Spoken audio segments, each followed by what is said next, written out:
Hello everyone, আসসালামু আলাইকুম। Launch and vessel Bangladesh YouTube channel আরেকটি ভিডিওতে আপনাদেরকে স্বাগত জানাচ্ছি কেরানীগঞ্জের তেলঘাটের একটি ডগেট থেকে। ভিডিওতে দেখতে পাচ্ছেন গাজী এক্সপ্রেস 4 রুট ঢাকা সুরেশ্বর মুদপুরগঞ্জ নুরিয়া।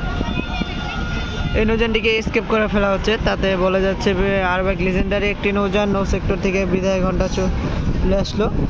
একসময় দ্বীপ জেলা ভোলার বোরহানুদ্দিন উপজেলার নৌ রুটে কিন্তু চলাচল করতো এই গাজী এক্সপ্রেস 4।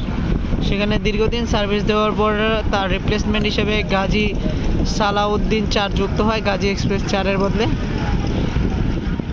আর তারপরে নৌযানটি যুক্ত হয় ঢাকা সুরেশ্বর রুটে। দীর্ঘদিন ঢাকা সুরেশ্বর রুটে সার্ভিস দেওয়ার পরে পদ্মা সেতু হওয়ার পরে সুরেশ্বর রুটে যাত্রী কমে যায়, সেক্ষেত্রে বিদায় নেয় পূবালির মতো অসংখ্য নৌযান এমন।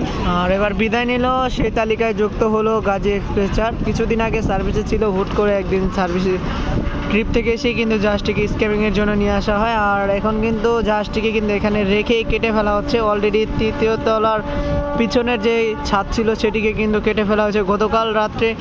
জাহাজটির কেটে ফেলার কাজ পুরোপুরি শুরু হয় আর এখনও চলছে কেটে ফেলার কাজ। হয়তো খুব শীঘ্রই কেটে ফেলা হয়ে যাবে নৌযানটিকে, যাকে স্ক্র্যাপ বলে।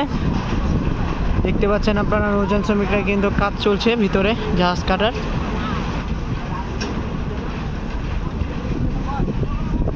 আর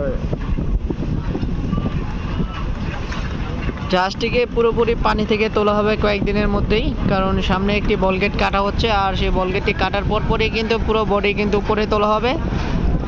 তারপরে নৌ সেক্টর থেকে হারিয়ে যাবে গাজী এক্সপ্রেস 4 ঢাকা পুরাতন রুটের সাবেক রুটের এই নৌযানটি। আর এই ছিল এই নৌযানটি করে নিয়ে ভিডিও। বিদায় লেজেন্ডারি একটি নৌযান।